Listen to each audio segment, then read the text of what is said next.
What is going on? I mean, rich people really do the most and can't get away with the most, so I am not surprised. She's a Mona Lisa. Hi guys, I'm Ella and I'm dramatic and problematic, and welcome back to my channel if you've been here before. So, as you can see from the title, we are talking about part 2 of You. And I have this shirt that says Eat the Rich because, you know, I wanted to dress for the occasion. I'm just gonna get right into it with some side characters. I talked about Blessing and Sophie before. They didn't really get anything this season. Just like Lady Phoebe made a couple comments about them. Sophie, love her. She's heavenly. Cherry, slightly too over-medicated. Now, Blessing, absolute gem. Iconic, tall, skinny legend, but not the most loving little lamb. They probably had a few lines, but nothing relevant to the plot, so And then Connie, who I was hating on a lot on my last video, has moved up in my list. He basically is really sad and guilty because the police are looking at him as a suspect. He can't remember anything because he's always on drugs. So Joe meets up with him because Joe is like doing his thing. Rhys is blackmailing him. I mean, if you watch the season, you know, basically has to put an ear that was cut off Simon in someone and plant it on them, and he's thinking of doing it. Connie, and Connie's just like giving him this whole thing. He's like, help me, Jonathan. Kate has his art showing at Sandry House. I don't know, confusing, but they see each other there, and Connie's like, oh, I'm gonna check myself into rehab, blah blah, like I'm meditating now. But I'm abstaining. And I was like, wow, King. I mean, like, I knew it wasn't gonna last, but I was like, we love to see it. We love to see it. Lasted 9 whole days in rehab. It's like Joe did end up planting it on him, and I was like, thank you, Joe. I was kind of on the side of that. The person who ends up getting that planted is a poor person. It's like, they're both like not good people. It's like maybe the rich person should have got the blame because like the poor person like doesn't have this resources. Roald also, I'm leaving. I guess he shot someone and obviously did not get arrested for it. Oh, and then there's this other character, and he's not in the earlier episodes, but he's barely in this. I believe his name is Nikos. Advise me in a more private setting. He's like this businessman, and he comes to Kate's gallery and like buys basically all the pieces. Okay, it's like, oh yeah, I was like you, I was with my family, but like I'm not with my parents anymore. They're making out, and then it turns out, oh yeah, he's working for Kate's dad, Tom Lockwood. I like how they built up the dad. I feel like he wasn't in the show enough. I wanted to see more of him. It was a bit underwhelming at the end, which brings us to Rhys. And if you haven't watched the rest of the season, the ending, maybe this is a part of you to tune out. There's a video here where I talk about season 4, part 1 that you can watch. Rhys is supposedly the killer. You know, we see him a bunch of times. He's talking to Joe. And it honestly, to me, got sus because he's following Rhys, and there's this like creepy woman taking pictures. Like, she's in the first part too. I don't think I talked about her in my other video, but like Rhys sees him and like doesn't even nod at Joe. And I was like, okay, like I seen the theories online. Rhys is not real. Rhys was in Joe's head. He ends up finding Rhys to unalive him. So I don't know you. Really?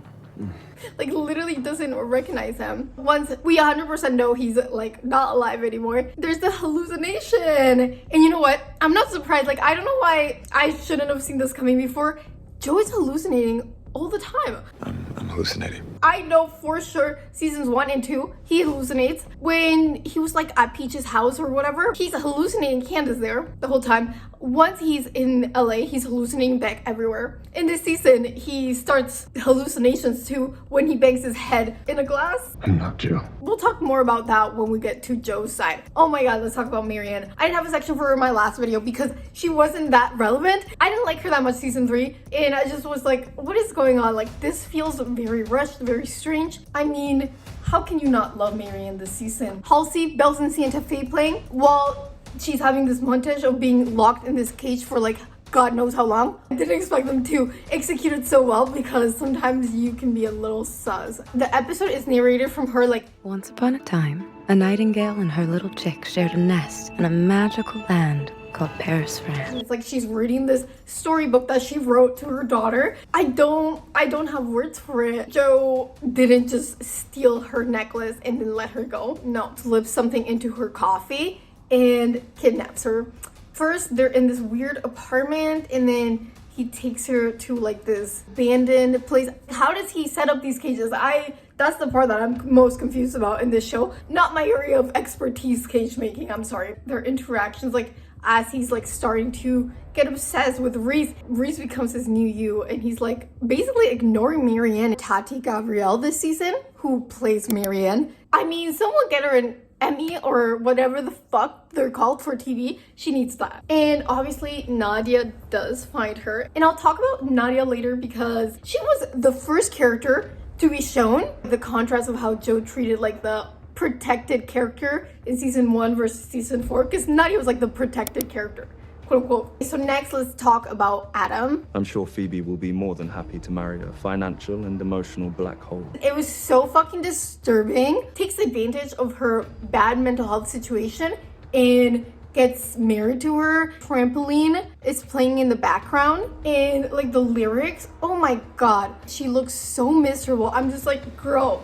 no, this annulment right now, please. You haven't even consumed the marriage. And then the way he's talking about her after, he's like, no, immediately no, and like kicks Kate and Joe out of the wedding. Like, No. Zip check.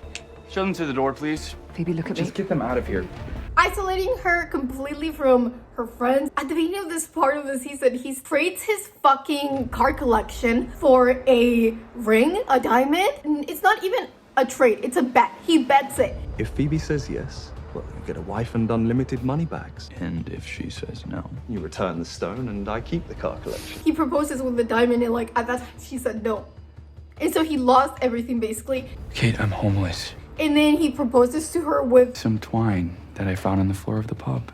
and she says yes. That reminds me of when Chase gave Georgia a rock in the perfect match. Like, basically his life, how it ends is because Tom Lockwood sends this dominatrix, because he's back at it again with his cheating, like, gross ways. And that's after Lady Phoebe, like the day of their wedding, was seen walking outside bare feet and taken to a psychiatric institution, I believe.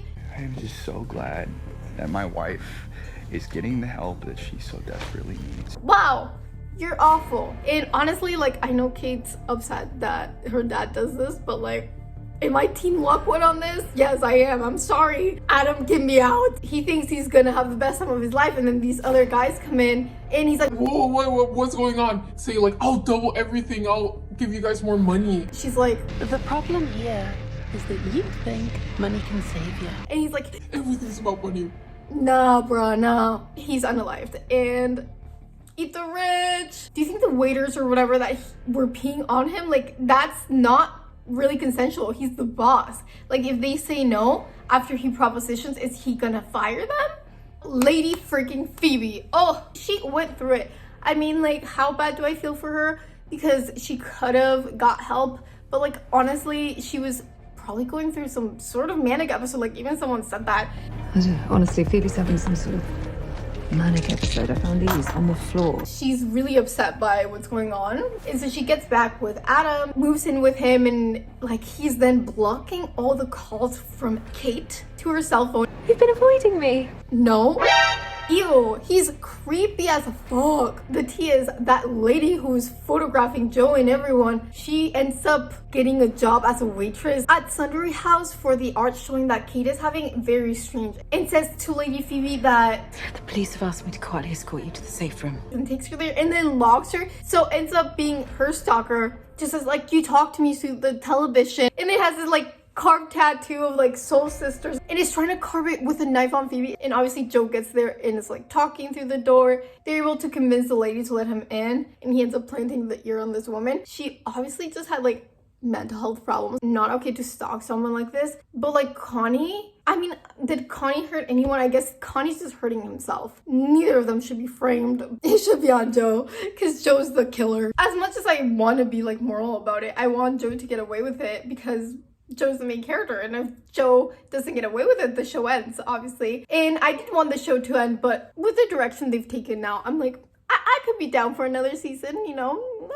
Anyways, so this stalker kind of just spills all the tea that like no one's told her. He's broke. He's using you as a meal ticket. Interesting information. Thanks for telling me, stalker. I'm sure some of her friends know this shit, and like, they don't tell her. So Phoebe's feeling really down, and Kate's gonna take her to like, you know, get help for her mental health. Adam just shows up there and is like, oh, like, I want to drive her, I want to be helpful. And then Kate's like, no. I trust him. What? 2 minutes ago, you were just telling him like, I know about your money problems. he has not fixed his issues. He has not proved himself to be a better man. But like, I guess he tells her 5,000 times a day, I love you. Bombastic side eye. And how beautiful she is. if he hadn't been unalived girly. See, that's a good thing Tom Lockwood did. She just looked so miserable in their wedding. She just deserved more, and like honestly, she wasn't even taken out of her situation by her free will. It was really Tom Lockwood manipulating the pieces, and not even for her, just for his daughter. So at least at the end we find out that Lady Phoebe ends up going to Thailand, I believe, to teach children at elementary school. Let's talk about Tom Lockwood. Right away when we meet him, he like says hi to Joe and he's like, "Hi, Joe Goldberg," not Jonathan. He knows, and I know he knows. He's clearly very charismatic. Remember, he's pure evil, and you're going to love him. He is trying to manipulate Kate so bad. And like, it's not super obvious. Like, I think it's obvious because we're already looking for it because we know what kind of person he is. And then we find out he went and he was like, ever since she cut him off his life, like every job she got, everything around her like was actually controlled by him. And so Joe decides to get rid of him. The bodyguard walks in, and so he has to get rid of the bodyguard to pin it on him. You know, the last conversation he had with Joey really showed his character. He really tried to use money till the very end, thinking that gave him a leg up. Don't be foolish. I want you to grab that phone over there and hand it to me. You're going to be very rich in a couple of seconds. He should have thought about what the fuck his people that he said to Adam said. It's not about money. Joe and Tom can't coexist in that environment because they both want to do the same thing to Kate. So now, Kate, I think the thing she had against acting like her father was like he was in control. Also, I don't think she wants to have to deal with the dirty side of things. So having Joe there helps her with it. Joe was kind of giving her mixed signals. You say you don't want to pursue anything, and then you come to my event. But then, you know, they came full circle, and she's like, you know, I'm a bad person too. She gave children cancer. She said that her dad did that, and it turns out it was actually her. Obviously, everyone's bad in the show. Like, I don't even know what to say to that. I think about what I did, and I hate myself. I liked her more when she was not Team Joe. Where are your morals? You're basically dating your dad, like the daddy issues are there. I guess I didn't understand her reasoning that much. Let's talk about Nadia. This girl just has suspicions on Joe because she goes to the art showing too, and she's just seeing how freaking Joe is hanging around. It's funny because she has this one line where she talks about who the Eat the Rich killer would be, and she says, mild-mannered, average Joe, kind of. Similar Professor Moore. It was at this moment that she knew she fucked up. So yeah, she's smart cookie. I like her. Like, she is really on my vibe. And she had this little boyfriend, Edward. He was kind of okay, whatever. I don't care about him. And like all her like family and friends like just gathering to help her like break into people's houses. I mean, Velma could never. She was busting it out. Freaking Joe's house. Oh no. And so she's the first one to find Marianne, and they actually end up hatching this fucking plan. It was kind of confusing in how it's shot and everything because Joe thinks that Marianne is dead. When he was in his trance, he like had given her a bottle of pills, and like she was like, what the frick? Because she's an addict, and so she doesn't take them. Nadia, she switches the pills in the bottle. They basically do this to make it seem like Marianne overdosed. And they switch out the friend's number who's taking care of her daughter for Nadia's number. So then Joe really thinks that she has nothing left to live for. And then Nadia goes and like injects something in Marianne, and Marianne wakes up. So Nadia is the hero of the freaking show, but Nadia is not satisfied. She wants Joe to be brought to freaking justice. She's with Edward, her little boyfriend. And so she breaks into Joe's apartment one more time to try and grab the box of stuff that he has from Rhys. So she comes back down from the apartment and is looking for the boyfriend, and then sees Joe and is like, what's going on? And then goes into the corner, and there's freaking Edward laying around like unalive. She's literally sitting on the ground shocked, and he's like smiling, like explaining things to her, hands her a knife, and it's like, And there's gonna be a box found in your bedroom. Rhys Montrose stinks, anonymous tipster. I realized it was Eddie. Nadia's in jail now. Like, she never spoke out and, you know, said the truth or said like the lie that Joe wanted her to say. That hit hard, like, because I was really not expecting the show to go there. It's been a downward spiral of Joe. This is really like solidified, like he is fully bad now. So let's talk about how he has embraced his dark side. We love Joe's narration. Like, it's a big part of why the show is good. After 4 seasons, the narration is something that we're really used to. And so having Joe interact with himself in this way, it just like adds this level of like, oh, we get to see his mind even more, how it works. You two are adorable. That's my favorite part of the show. His mind, his psychology, like that's what we signed up here for. That's why we follow him every season while he's doing these awful things and meeting these different women, because we want to see why he's doing it, right? I mean, even when he finds out freaking Rhys is his hallucination and it's not the real Rhys, he's denying it. Denial is a river in Egypt. The level of delusion that Joe gets to, he really tricks his own mind to thinking he's so good. Like he separates himself. Some Dr. Jekyll and Mr. Hyde type of thing. Like, I didn't touch Marienne. I would remember that. No, ma'am, you're responsible for your actions. Like, obviously he probably has some mental illness, but like at this point, no mental illness can excuse what he's doing. Like, whoa. The side of Joe that is like taken on by Rhys or whatever, it's way more aggressive. Like, I don't think Joe usually is someone who's vocal about like the sexual aggression. Like, he will, you know, do inappropriate things to himself while thinking of women or watching them, like even justifying those situations to himself. And so this side of him is like not doing that at all. It's very crass. You could be tasting her right now. Some people were saying that Joe was really stupid this season, the beginning of the season at least, and that he was not stupid before. And I'm like, was he not? Like, he was pretty stupid all the time. Like last season, he was really, really, really dummy thick. The only reason he got away with what he did last season is because the Quinn's PI or whatever the frick that guy was is a slacker and just let him get off. It does show that the side of him that's like evil is the more like analytical side that plans these things. So that's why he was sloppier this season as well. This man had a wild dream where basically he's in the basement that he's keeping Marienne. He gives her coffee like Benji style, and I guess she's anaphylactic in this dream. And he's like trying to find the key to the cage, like, you know, give her an EpiPen. We see Gemma next, and Gemma has some snarky lines towards him which are funny, but like she was kind of a non-factor. Jonathan, sorry. Will, sorry. Joe. It didn't really overstay its welcome, so whatever. And we moved on to Beck, and she's in this room reading out her book, and I think it's weird, a room full of Becks, and then you hear whispers like, oh, he unalived her. She's just like, you know, throwing it at him. And then, you know, we get love, which of course I loved it because, y'all know, Victoria Pedretti, ugh, giving it straight to Joe, like, not you, not a pattern. Not your pattern. Yeah, it's literally his issue, and he keeps like shifting the blame onto other people. The dream ends there. Like, basically he just sees Marienne again and he wakes up. These are the victims that are shown, but like there are so many other victims of Joe and Nadia at the end. Like, freaking, I'm honestly so mad. I hope she comes back in this next season, because if she doesn't, after everything with Tom Lockwood, he decides he wants to end his own life, which is like very heavy. Obviously, he goes to this bridge and he seems like, appears like he's gonna jump. And the Rhys side of him is like, what is going on? Like, don't do this. And then he pushes the evil side of him, but then he also jumps himself. But when he's in the water, right away he's like, oh, like everyone regrets it when they jump. I should have tried harder, but now it's too late.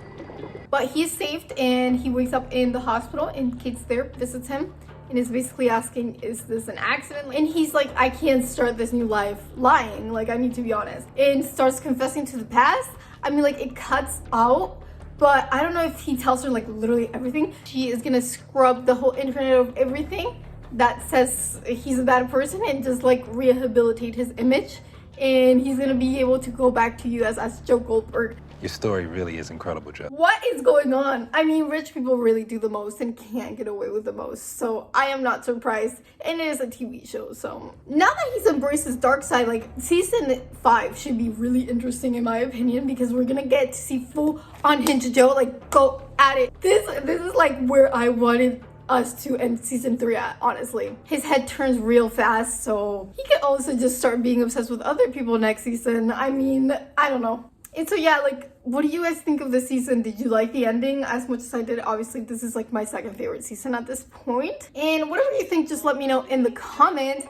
And you can also leave a like if you like this video. Just let me know if you want to see more content like this. Don't forget to subscribe if you want to be a part of my community, the Clown Cult. And I hope you're having a fantastic morning, afternoon, or night, whatever time it is for you. I love you guys so much. Mwah. You'll find the beauty goes much deeper once you get to meet her.